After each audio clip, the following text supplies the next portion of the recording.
He sat at my dining table like he still had the right. My father. Gray hair, expensive watch, eyes darting between me and the house around us. My stepmother at his side, lips pressed tight. My half-sister scrolling her phone like she already owned the place. Then he said it. "We need the house. Your sister's getting married. It's only fair." Fair. That word was a blade. I leaned back, folded my hands, and smiled. "Not a single inch," I said. And then I watched them unravel. Hashtag. Backstory. I used to worship him, my father. He was the measure I held myself against. Tall, commanding, the kind of man everyone respected. I wanted nothing more than to earn his approval. Then she arrived. The woman he married after my mother died.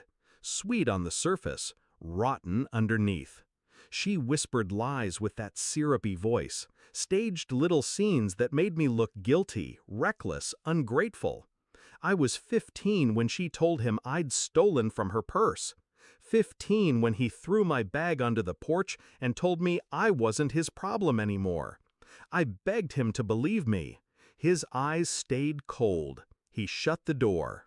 That night, standing in the rain with nowhere to go, I understood what I meant to him. Disposable. Hashtag. The discovery. I built my life with silence and steel. Worked jobs nobody wanted. Saved every penny. Studied at night, built contacts, learned how the game was played. Years later, while they lived in comfort off his salary, I bought my first property. Small, but mine. Then another, until this house, the one they now wanted. The irony was rich. The man who abandoned me was now back, asking me to surrender the only thing I earned with blood and grit, for the daughter he chose over me. And that's when I realized he hadn't changed. He still believed I was weak, someone to discard, someone to take from. He didn't know the person he'd made out of the ashes. Hashtag. I could have thrown him out right then. But revenge isn't in the shouting. Revenge lives in precision. I dug. My father's retirement fund? Dwindling. The business he relied on? About to fold. My stepmother's spending habits? Ruthless.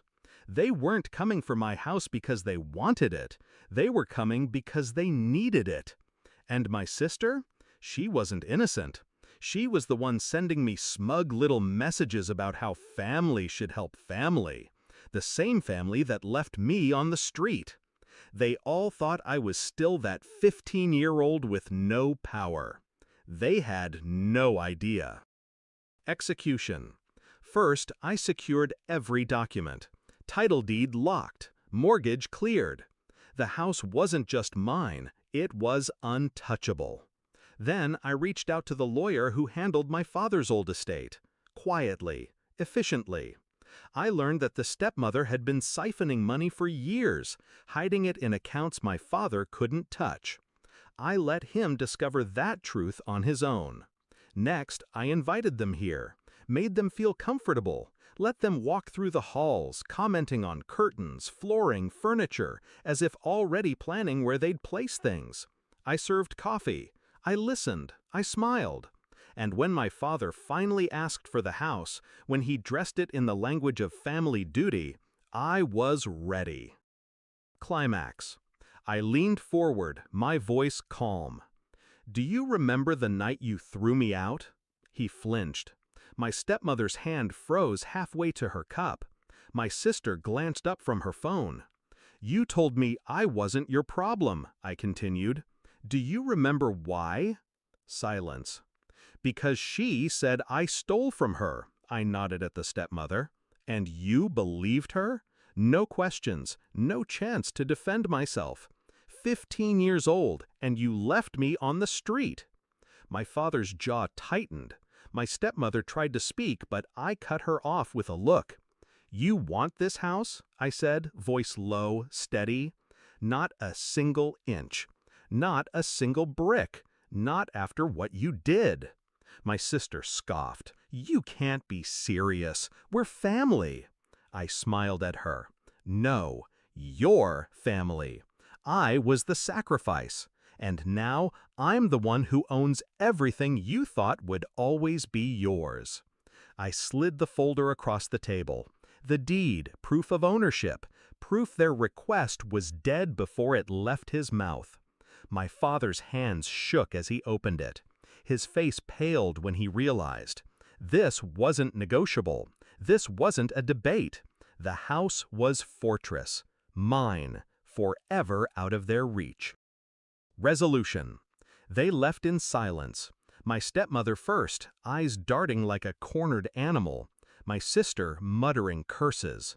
My father last, pausing at the door like he might turn back, say something. He didn't. When the door closed, I sat alone in the quiet and let the moment wash over me.